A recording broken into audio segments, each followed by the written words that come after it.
नमस्कार दोस्तों, मेरा नाम देवराज वार्ष्णेय है और आप सभी का स्वागत है second episode of technical analysis series में।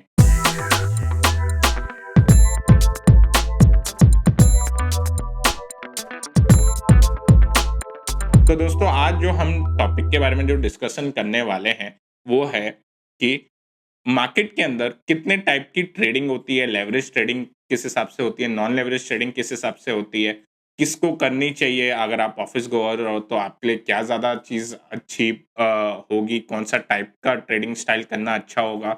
और हम आगे जाके ये देखेंगे वीडियो में कि एक जो नॉर्मल प्रोग्रेशन होता है, positional trader to intraday trader to scalping, एक जो टाइम फ्रेम होता है, जहाँ पे लोग एक पहले बड़े टाइम फ्रेम पे सीखते हैं और फिर धीरे-धीरे नीचे जाते हैं टाइम फ्रेम पे।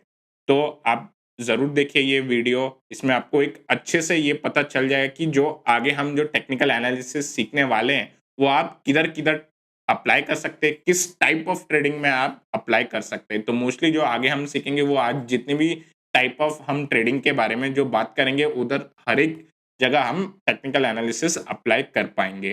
काफ़ी लोग हमें ये क्वेरी पूछते रहते थे कि आपने सर टेक्निकल एनालिसिस के बारे में ये तो बताती आप कौन से टाइम फ्रेम पे करें या कौन से मेथड में करें या लेवरेज ले या ना ले। तो मैंने सोचा कि उस चीज़ पे जाने से पहले आपको ये वीडियो में भी ये सारी चीज़ें हम क्लियर कर दें। और जो मैं सेकंड पार्ट में जो आगे प्रोग्रेशन बताने वाला हूँ, उसमें ज़रूरी नहीं कि आप एक बार स्किल्स एक्वायर करके जब आप आगे बढ़ेंगे लैडर में, तो जो आगे बढ़ने वाला जो मैंने स्कैल्पिंग या वो बताया उसका रिटर्न सुपरसीड करे, नहीं। तो आप जो पोजिशनल ट्रेडिंग देखेंगे एट द स्टार्ट जो हायर टाइम फ्रेम पे की जाती है, उसके रिटर्न्स अधिकतर हमें सुपीरियर भी देखने मिलते हैं, ना कि हम छोटे-छोटे टाइम फ्रेम पे जाते हैं। वो लेवरेज बाद में ऐसा रोल प्ले करता है, जो हमें अपना अमाउंट बड़ा करने में मदद करता है।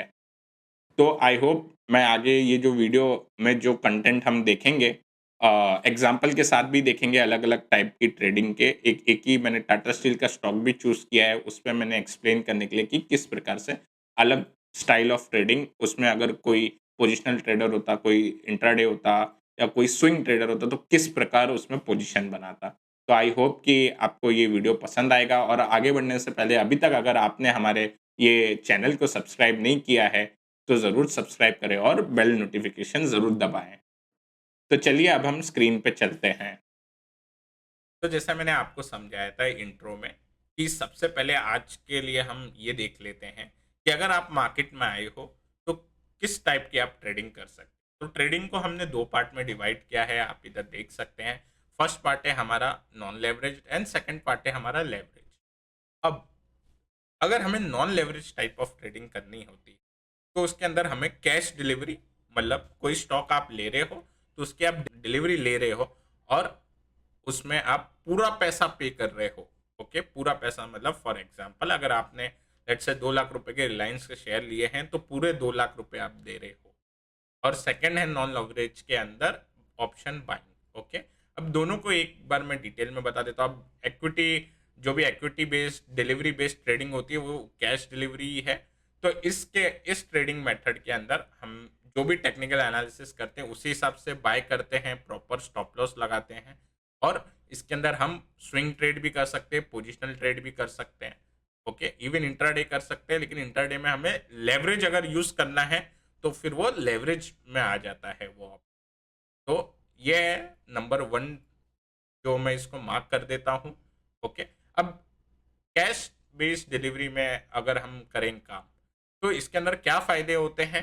पहला फ़ायदा ये होता है कि इसके अंदर कोई टाइम वैल्यू नहीं होती, कोई रोल ओवर का खर्चा नहीं आता। फ्यूचर अगर आप लोगे तो उसको रोल ओवर करना पड़ता है। ठीक है, इसके अंदर आपके पास जितने पैसे उतने ही लगे तो कोई भी एक black swan kind of event आ जाए, जैसे कोरोना का इवेंट प्ले आउट हुआ, उस टाइम पे आपको टेंशन नहीं होती यार मेरे कुछ एक्स्ट्रा रुपए जा रहे हैं। आपको ब्रोकर का कॉल नहीं आता, परेशान नहीं करता ब्रोकर आपको कि यार मार्जिन शॉर्टफॉल हो रहा है। सेकंड चीज़, आपको सारे फायदे मिलते हैं, डिविडेंड्स भी मिलते हैं। छोटे डिविडेंड्स आते हैं तो वो भी आपको इसमें फ़ायदा मिल जाता है। और कैश बेस के अंदर आपकी, अगर आप प्रॉपर वे से करते हो तो आपकी साइकोलॉजी भी स्टेबल वे में कर सकते हो अगर आपने एक अच्छा अपना ट्रेडिंग सिस्टम बना लिया है। अब सेकंड मैंने डाला है ऑप्शन बाइंग। अब ऑप्शन अपने आप में एक लेवरेज्ड होता है, इनहेरेंट लेवरेज प्रोडक्ट होता है, लेकिन ऑप्शन बाइंग क्यों एक non leverage type of trading में आता है, क्योंकि कोई भी ब्रोकर आपको ऑप्शन बाइंग के अंदर लेवरेज नहीं देता। मतलब कि अगर आप समझो आपके पास 1 ही लाख रुपया है, तो उसके अंदर आप ये नहीं कि आप 5 लाख के ऑप्शन खरीद लोगे या 3 लाख रुपए के ऑप्शन खरीद लोगे। मतलब अगर आपके पास जितने रुपए हैं उतने ही वर्थ ऑफ प्रीमियम का आप ऑप्शन ले पाते हो। तो इसीलिए इसके अंदर आपको जरा भी ब्रोकर लेवरेज नहीं देता है, क्योंकि ये सबसे रिस्कीएस्ट फॉर्म ऑफ ट्रेडिंग होती है। और मैं एक बात और कहना चाहता हूँ कि जो भी लोग नए जुड़ रहे हैं मार्केट के अंदर, वो कैश बेस्ड पार्टिसिपेशन ही करे, डिलीवरी बेस्ड पार्टिसिपेशन ही करे। और ऑप्शन बाइंग का जो ये विकल्प होता है वो सबसे लास्ट में वो करे जब उनको पूरा अंडरस्टैंडिंग हो जाए कि मार्केट कैसे बिहेव करता है। अगर आपको ऑप्शन बाइंग के ऊपर और डिटेल में जानना है तो आप जान सकते हैं, मैंने एक 5 एपिसोड की एक सीरीज बनाई है, काफ़ी इन डेप्थ बनाई है सीरीज मैंने। तो आप ऊपर आते हुए जो आई बटन आपको दिख रहा है वहाँ पे क्लिक करके आप उसको सेव लेटर में डाल सकते हैं। तो अब आगे बढ़ते हैं। जो कैश इंट्राडे का जो है, अब कैश इंट्राडे में मैंने इसलिए लिखा है क्योंकि इसके अंदर लेवरेज मिल जाता है। अगर इंट्राडे में आप समझो एसबीआई का स्टॉक है, एसबीआई आप इंट्राडे में बाय कर रहे हो, तो वहां पे आपका चॉइस होता है कि आपको एमआईएस के अंदर, अधिकतर ब्रोकर में एमआईएस लिखा हुआ होगा मतलब इंट्राडे, तो उसमें बाय, या इंट्राडे लिखा होगा तो उसमें बाय करना है कि नॉर्मल में बाय करना है।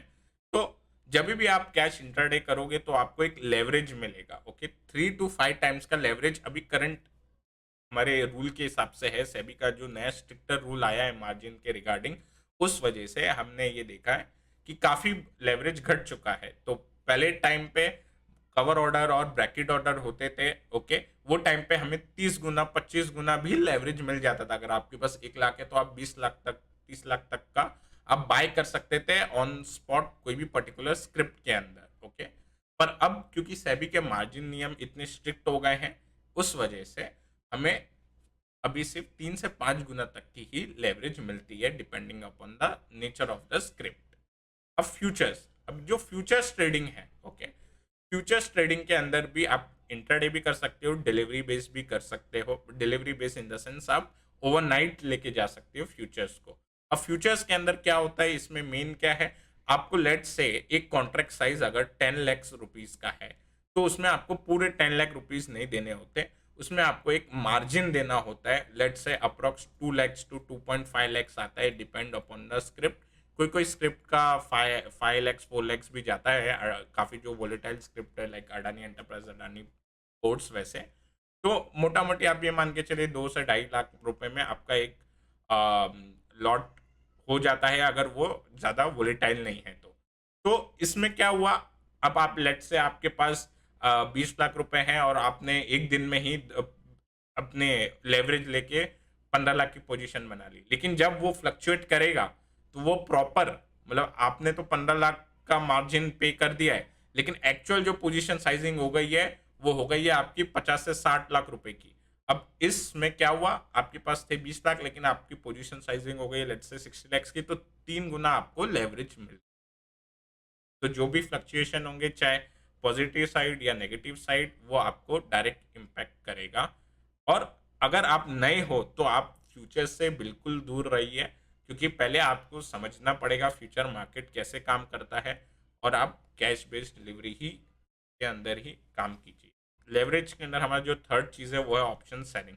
अब ऑप्शन सेलिंग के अंदर क्या होता है, मार्जिन आर हाई, बट अब क्या होता है, हेजेस के कारण ना हम ज़्यादा लेते हैं। हम पर्सनली भी अगर कुछ करते हैं, कोई स्ट्रैटेजी बनाते हैं, तो हेज लगा के हम उसमें भी लेवरेज ले लेते हैं। लेट से अगर सेबी ने हमें 1.5 लाख, एक 70 से 1 लाख के अंदर एक अगर स्ट्रैडल हम फायर करते हैं, तो उसके अंदर भी हेजेस लगा के वो चीज़ बढ़ाने को देखते हैं।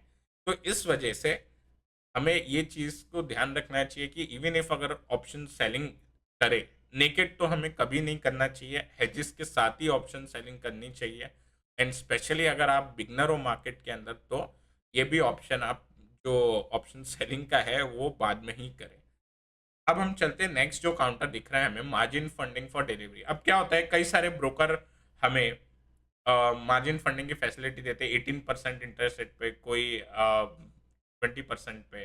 तो अलग अलग रेट्स चलते हैं। तो इसमें क्या करते हैं, ब्रोकर ही आपका जो भी एक्स्ट्रा पैसा होता है वो किसी एनबीएफसी के थ्रू या अपनी सब्सिडरी के थ्रू ही आपको उसकी फंडिंग करवा देता है। तो लेट से अगर आपको रिलायंस के 10 लाख के शेयर्स खरीदने और आपके पास है 3 लाख, तो बचे हुए 7 लाख जो हैं कि वो फंडिंग हो जाती है, उस पर आपको 18-20% अराउंड आपको पर एनम इंटरेस्ट देना पड़ेगा। ओके, तो ये भी चीज़ थोड़ी रिस्की होती है, तो अगर आप नए हैं तो ये भी चीज़ अवॉइड करें, क्योंकि सी मार्केट एक ऐसी चीज़ है जिसको प्रेडिक्ट करना काफ़ी मुश्किल होता है, इसमें कोई डाउट नहीं। और हम खुद जो भी ट्रेड करते हैं वो सब प्रोबेबिलिटीज़ पे करते हैं, हमको पता नहीं कि यार ये होगा, तो हमको ये रहता है कि अगर ये पैटर्न बना है तो इसके चांस ऊपर जाने के इतने परसेंटेज है या इतना हाई प्रोबेबल है, उसका कोई सर्टेनिटी नहीं होता। तो इस वजह से कोई भी इवेंट आ जाए, ब्लैक स्वॉन इवेंट कभी भी आ सकता है मार्केट के अंदर, तो कभी भी लेवरेज के अंदर जो जो ये आप चीज़ देख रहे हो, लेवरेज के अंदर जो भी काम करते हैं उसमें फिर हम अपना डिसिप्लिन, अपनी साइकोलॉजी प्रॉपर नहीं रख पाते। अब देखो ये जो सारी चीज़ें हैं, अगर आप बिगनर हो तो डिलीवरी बेस्ड में ही काम करें, उससे आप एक्सपीरियंस लीजिए, उससे सीखिए और फिर आगे बढ़िए। तो मैंने अपने अगले स्लाइड में वही बताया है कि आप कैसे मार्केट के अंदर वे फॉरवर्ड जा सकते हैं। तब देखिए ये एक आइडियल जर्नी, ठीक है। अभी कभी भी आप नए हो मार्केट के अंदर तो पोजिशनल से ही स्टार्ट करना चाहिए, ठीक है। पोजिशनल के बाद हम स्विंग में जा सकते हैं। अब देखो पोजिशनल क्या होता है, पहले पोजिशनल वो टाइप की ट्रेडिंग स्टाइल होती है जिसके अंदर आप पोजिशन आप अपनी कैरी करते हो for 2 months, 3 months, even for 8 months, year तक भी आप पोजीशन कैरी कर सकते हो, जब तक आपका एक एग्जिट क्राइटेरिया नहीं आता। आगे आने वाले वीडियो में हम सीखेंगे, थोड़ी बहुत चीज़ें सीखेंगे हर एक टाइप के अंदर, ठीक है। अब स्विंग ट्रेडिंग क्या होती है? स्विंग ट्रेडिंग के अंदर हम एक सिर्फ पर्टिकुलर मूव कैप्चर करने के लिए हम प्ले आउट करते हैं। लेट्स से एक स्टॉक 200 पे चल रहा है, तो 200 से 250 गया, तो वो जो एक की स्विंग में गया जो 250, बस वो कैप्चर के लिए हम अपनी पोजीशन बनाते हैं। अब इंट्राडे स्टाइल है एक। अब इंट्राडे स्टाइल के अंदर हम सिर्फ जो डे ट्रेडिंग होती है, जो भी उस दिन का प्राइस एक्शन होता है पर्टिकुलर स्क्रिप्ट के अंदर, उसी में ही ट्रेड करते हैं। अब इंट्राडे के अंदर दो टाइप की होती है। अगेन इंट्राडे के अंदर भी आप एक स्विंग प्ले आउट कर सकते हो कि एक जगह से जब तक दूसरे पॉइंट तक जहां तक स्टॉक जा रहा है, या आप पूरा 915 को एक स्टॉक में पोजीशन बनाई और 330 या 320 को आप एग्जिट कर जाते हो वो पोजीशन पे सेम डे, तो उसे हम इंट्राडे ट्रेडिंग स्टाइल कहते हैं। तो नेक्स्ट स्टाइल होता है स्कैल्पिंग। तो आपको स्कैल्पिंग इनिशियली लोगों को लगता है इजी है, लेकिन स्कैल्पिंग इजी नहीं होती, अधिकतर लोग लूज करते हैं क्योंकि स्कैल्पिंग बहुत एक क्विक गेम है। आपको क्विक एंट्री क्विक एग्जिट करना पड़ता है और इसमें काफी विपसॉज आते हैं, और इसमें वही बंदा टिक सकता है जिसको बाकी सब स्टाइल की नॉलेज होती हो कि बाकी सब स्टाइल कैसे प्ले आउट होते हैं और वो कौन से टाइम फ्रेम में काम कर रहे हैं। तो मैं आपको सारी चीज़ें एक बार चार्ट्स पे बता देता हूँ एक एग्जांपल लेके, तो आपको ये चारों स्टाइल और अच्छे से समझ में आ जाएगा। तो दोस्तों मैंने यहाँ पे टाटा स्टील का चार्ट लगाया है, ठीक है। अब इसमें हम चारों टाइप समझते हैं, ठीक है। जब पैंडेमिक का मूव चल रहा था, ओके, मैं इस पे एक पैटर्न बना देता हूँ। तो हमें सारे स्टील के काउंटर, ओके, मोटा मोटी एक फॉलिंग रॉन्डिंग चैनल में हमें ट्रेड करते हुए दिखे, ओके। और जब हमें इस पर्टिकुलर चैनल का यहाँ पे ब्रेकआउट मिला तो आपके एक बाई ट्रिगर जनरेट होते हैं। यहाँ पे एक इनवर्स एचएनएस कंटिन्यूएशन भी एक पैटर्न फॉर्म हो रहा है, तो आपका ये सिग्नल जनरेट होता। अब जब ये सिग्नल जनरेट होता और कोई भी एक पोजिशनल ट्रेडर अगर इसमें पोजिशन बनाता, तो वो दो तरीके से करता है। या तो वो मैंने एक मूविंग एवरेज आपके लिए लगाई है 21 की, या जब तक ये स्टॉक के नीचे ना जाए, जब तक नहीं निकलता, या तो हायर है हायर लोस के हिसाब से, ओके। ये डाउ थियरी का कंसेप्ट है, आगे हम फिर से देखेंगे कैसे करता है, मैं वीडियो बनाऊंगा आगे इस पे भी। तो लेट्स से यहाँ पे अगर किसने पोजीशन बनाई तो ये पहला लो, इसके बाद higher low, same low, same high, okay, then this is higher low than the previous low, again a higher high, see this, again a higher low, higher high, higher low, higher highs, see this is an higher lows, now this is lower high first form, same लो। तो देखो वो बंदा अभी तक इस position से निकला नहीं है। अगर कोई भी डाउ थ्योरी के हिसाब से अगर पोजीशन बनाता है, again see this, there is a higher high, same higher lows, again a higher high and then a lower high, then you can see, sorry, here it is a lower low, then here it is a lower high, lower low. Now you can see the formation has been changed. अब जो higher high higher low formation था, अब यहाँ पे lower high lower लो का formation हो गया है। तो ये चीज़ हम आगे सीखेंगे। आगे आने वाले एपिसोड में। तो अब देखो, जो भी एक पोजिशनल ट्रेडर था, अगर जिस बंदे ने भी एक सिग्नल पे ऑलमोस्ट यहाँ एंट्री बनाई है, इधर कोई भी रीजन में एंट्री बनाई है पोजिशनल ट्रेडर्स ने, तो उसने ये पूरी वेव राइड की है। जो काफी एक्सपीरियंस ट्रेडर है मार्केट के अंदर, जो पोजिशनल ट्रेडिंग करते हैं, वो अधिकतर जब तक डाउ थियरी के हिसाब से चार्ट पैटर्न या चार्ट फॉर्मेशन काफी स्ट्रांग दिख रहे हैं, उस हिसाब से वो ट्रेड करते हैं। अगर किसी को ऑब्जेक्टिव मेथड लगाना है, ये हायर है हायर लो जो मैंने बताया करके, अगर इसको ऑब्जेक्टिव करना होता है तो लोग मूविंग एवरेज का सहारा लेते हैं। उसमें अगर कोई करता तो यहाँ क्लोजिंग बेसिस पे भी आपके एसएल हिट हो जाते, but again there is a re entry, तो वो आपको इश्यूज आता है थोड़ा। लेकिन डाउ थियरी के हिसाब से करते तो आप पूरा राइड कर पाते। तो ये थी एक पोजिशनल ट्रेडिंग स्ट्रेटेजी, जिसके अंदर आप देखो नवंबर में अगर पोजीशन बनी थी 20 के, तो वो एग्जिट हुई लगभग सितंबर में। ओके, ऑलमोस्ट 1 ईयर तक ये पोजीशन चली, जो भी पोजिशनल ट्रेडिंग स्टाइल के हिसाब से। लेकिन अब इसके अंदर कोई बोले स्विंग ट्रेडिंग करनी है, अब नाउ सी, अगर यहाँ पे ब्रेकआउट आया तो आपने ये पर्टिकुलर एक स्विंग कैप्चर की। ओके, तो ये जो स्विंग है मैं आपको यहाँ पे बता देता हूं। लेट्स से यहाँ से आपने लिया और आपने यहाँ तक ही प्ले आउट किया। ओके, वन वे स्विंग मिला है। अगेन थोड़ा सा डिप, अगर किसने एक्सटेंड किया होता तो यहाँ तक किया होता। ओके, अराउंड 60% का मूव मिला, देन जब ये फॉलो आप एग्जिट हो गए। ओके, पर्टिकुलरली एक स्विंग जो भी पैटर्न ब्रेकआउट है, अब यहाँ पे देखिए, यहाँ पे हमें एक पैटर्न ब्रेकआउट मिला। ओके, या लेट्स से यहाँ पे हम देख लेते एक एक पेनेंट पैटर्न का हमें यहाँ पे एक ब्रेकआउट मिला। अब देखो पेनेंट पैटर्न का एक जो ब्रेकआउट मिला है, यहाँ पे जो स्विंग जनरेट हुई है, सी दिस, ये स्विंग अगर हम मेजर करें तो आपकी होगी लगभग एंट्री इधर सिग्नल था और ये स्विंग चली आपकी यहाँ तक। ओके, 1 to 5 अराउंड 36% तक की ये जो स्विंग थी। तो स्विंग ट्रेडर का जो मोटिव होता है वो ये चीज कैप्चर करना, ये एक पर्टिकुलर मूवमेंट ब्रेकआउट के बाद कैप्चर करना और निकल जाना। ठीक है, तो जो पोजिशनल ट्रेडर है वो ज्यादा चर्न नहीं करता अपना पैसा।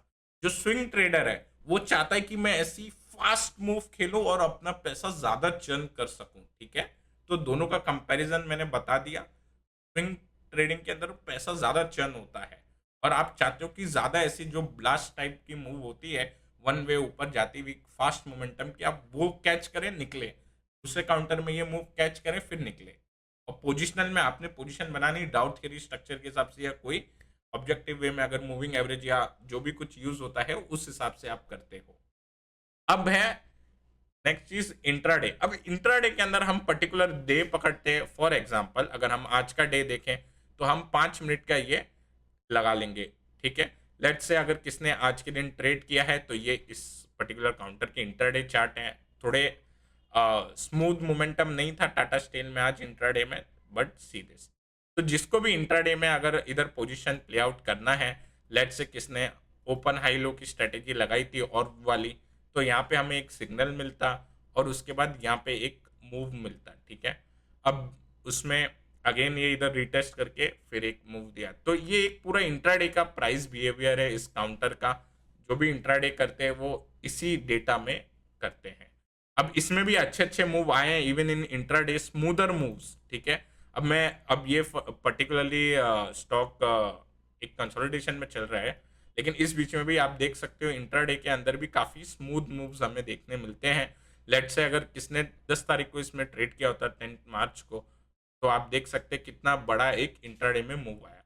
तो फिलहाल ये स्टॉक एक कंसोलिडेशन फेज में है, तो इसके लिए इसके इंट्राडे के मूव्स इतने ट्रेंडी नहीं मिल रहे।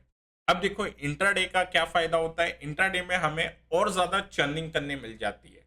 अब स्विंग ट्रेडिंग से भी ज्यादा आप कैपिटल चर्न कर पाते हो इंट्राडे में, प्लस आपको ब्रोकर आपको नॉर्मली 3 to 5x का लेवरेज भी देता है अपफ्रंट विदाउट कुछ इंटरेस्ट भरे।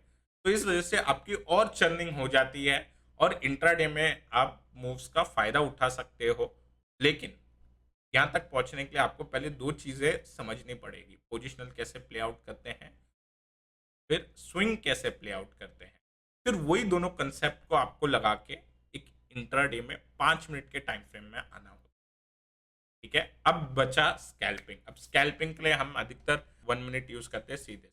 1 मिनट के अंदर जो भी हमें स्कैल्प करते हैं, कभी जैसे फॉर एग्जांपल ये 1 मिनट के अंदर वापस से जब ऊपर गया था, यहाँ पे ब्रेकआउट हुआ, यहाँ पे किसने पोजीशन बना के स्कैल्प कर लिया। विद अ स्मॉल एसएल या विदाउट एसएल ऑल्सो, क्योंकि वहां पे बहुत क्विक काम करना पड़ता है। तो ये पूरी जो जर्नी है, ठीक है, स्कैल्पिंग, लेकिन मैं आपको कहना चाहूंगा कि scalping is not an easy task. Scalping के अंदर आपको फुल टाइम स्क्रीन पे बैठना होगा, प्लस आपको इतने सारे विपसॉस मूवमेंट, अब इसी चार्ट को आप देख सकते हो, काफी सारे विपसॉ मूवमेंट्स। लेकिन स्कैल्पिंग में सबसे ज्यादा चर्निंग होती है पैसे। तो आप देखो, जैसे लेवल लेवल आप आगे बढ़ते हो वैसे आप चर्न कर पाते हो, ठीक है। लेकिन स्कैल्पिंग के अंदर आपको ये चीज ध्यान रखनी है कि अब ये नॉर्मल इक्विटी में स्कैल्पिंग आप फ्यूचर्स में कर सकते हो, ऑप्शंस में कर सकते हो, किसी चीज में भी कर सकते हो। लेकिन स्कैल्पिंग में अधिकतर आपको बोलूंगा आप अवॉइड करें, नए हो मार्केट के अंदर तो। और आप सबसे पहले फोकस करें डिलीवरी बेस्ड ट्रेडिंग पे, देन उसके बाद स्विंग बेस पे करें। आप एक स्विंग पकड़े और इंट्राडे तक ही आए। उसके बाद अगर इसमें आना है तो आपको ये सोचना पड़ेगा कि आपका फुल टाइम प्रोफेशन ही है। अब जो चीज़ है, ये जो चारों स्टाइल हैं, इसके अंदर आप कैश में भी काम कर सकते हो, जैसे जितना अमाउंट है उसी हिसाब से कर रहे हो, या आप जैसे मैंने बताया फ्यूचर या लेवरेज लेके। तो एक बार मैं स्लाइड बता देता हूँ वापस। तो आप देख सकते हैं जो भी ये positional swing, intraday and scalping के जो भी मेथड्स हैं, ये आप सारे प्रोडक्ट्स में लगा सकते हो जो हमने देखे, लेवरेज नॉन लेवरेज सारे के सारे में। लेकिन आपको ये चीज़ का ध्यान रखना है कि आप ओवर लेवरेज ना ले, अगर इवन आप लेवरेज रूट से जा रहे हो, ठीक है। अब ये जो चीज़ आप जो डिफरेंट स्टाइल देख रहे हो, ये सब में आपने एक चीज़ नोटिस की होगी, ड्यूरेशन अलग है और कैंडल स्टिक का जो टाइम फ्रेम लेते हैं हम अलग लेते हैं। पोजिशनल में अधिकतर हम डेली वीकली लेते हैं, स्विंग के अंदर हम 2 आवर्ली 4 आवर्ली डेली तक ले लेते हैं, इंट्राडे के अंदर हम 5 मिनट 15 मिनट लेते हैं टाइम फ्रेम, स्कैल्पिंग के अंदर 1 मिनट 3 मिनट लेते हैं। तो हर एक का टाइम फ्रेम डिफरेंट है। तो अभी आपको अपने साइकोलॉजी, आपके टेम्परामेंट पे भी ध्यान देना है कि आपका क्या नेचर है, ठीक है। आप क्या इगोइस्टिक पर्सन हो, अगर हो तो फिर आपका लोअर टाइम फ्रेम में बहुत मुश्किल है, क्योंकि मार्केट बहुत बार आपके ऐसा लेके जाए। तो आपको ये देखना है कि आप क्या आपको जल्दी कुछ चीज़ लगती है, यार ये मैं मिस आउट कर जाऊंगा, आपको फोमो जल्दी होता है, तो आपको ये चीज़ ध्यान रखनी है। आपको एंगर जल्दी आता है, या आप शांत टाइप के हो, आप में पेशेंस लेवल कितना है, तो मार्केट ये सारे इमोशन आपके टेस्ट करता है। तो पहले आपको अपने आप को भी जानना है, ये 4 स्टाइल हैं, ओके, इनमें से आपको कौन सा स्टाइल ज़्यादा सूट करेगा, ठीक है। अधिकतर होता है लोग लग जाते हैं स्कैल्पिंग में, लेकिन उनका नेचर होता ही नहीं है वैसा। उनका नेचर होता है शांत टाइप का, ओके, या फिर लेट से वो पेशेंटली वेट करने वाले हो सकते हैं, लेकिन वो गलत चीज़ में आ गए। तो उनके लिए ऑप्शन सेलिंग भी एक विकल्प हो सकता है, या फिर उनके लिए पोजिशनल ट्रेडिंग भी एक विकल्प हो सकता है, क्योंकि उसमें आपको पेशेंटली काम, और जैसे आप लोअर द टाइम फ्रेम जाओगे उतना आपका स्क्रीन टाइम बढ़ेगा, ठीक है। पोजिशनल में आपको कम स्क्रीन पे टाइम देना पड़ेगा। आप end of the day analysis कर सकते हो, जब मार्केट बंद होता है उसके बाद आप अपना एनालिसिस कर सकते हो। और जैसे आप लोअर टाइम फ्रेम पे जाते जाओगे उतना आपको अलर्ट, उतना आपको ऑन स्क्रीन एनालिसिस करना पड़ेगा। स्कैल्पिंग में आप एक दिन पुराना काम नहीं कर सकते, आपको तुरंत तभी के तभी डिसीजन बना के एंटर एग्जिट करना पड़ेगा। तो इसीलिए जैसे आप लोअर द टाइम फ्रेम जाओगे आपको इंस्टेंट एक्शन भी आना चाहिए, इंस्टेंट डिसीजन मेकिंग भी आनी चाहिए। तो इस हिसाब से अपनी एक ट्रेडर की जर्नी होती है। और इन सब के ऊपर जो चीज़ आती है स्ट्रेटेजी, वो आती है बाय एंड होल्ड की। जब एक काफ़ी अच्छे ट्रेडिंग करके कैपिटल बढ़ जाता है, तो उसके बाद जो एंड स्टेज होता है वो अधिकतर होता है बाय एंड होल्ड। उसके अंदर आप देखते हैं बड़े बड़े जो भी इन्वेस्टर, जो भी फेमस पर्सनैलिटी है, सब बाय एंड होल्ड ही करते हैं। बड़े जो भी काउंटर उनको लगता है फंडामेंटल बेसिस पे, वो चीज़ फिर बाय एंड होल्ड के अंदर आती है। दोस्तों, मैं आशा करता हूँ कि आज का वीडियो आपको ज़रूर पसंद आया होगा। अगर पसंद आया है तो ज़रूर अपने दोस्तों के साथ शेयर करें, लाइक करें इस वीडियो को, और हमारे चैनल को सब्सक्राइब करना ना भूलें। अब मैं आपसे डायरेक्टली मिलता हूँ हमारी टेक्निकल एनालिसिस सीरीज़ में नेक्स्ट संडे, और वहाँ पे हम सीधा अब कैंडलस्टिक्स और चार्ट के ऊपर फिर चर्चा करेंगे। धन्यवाद।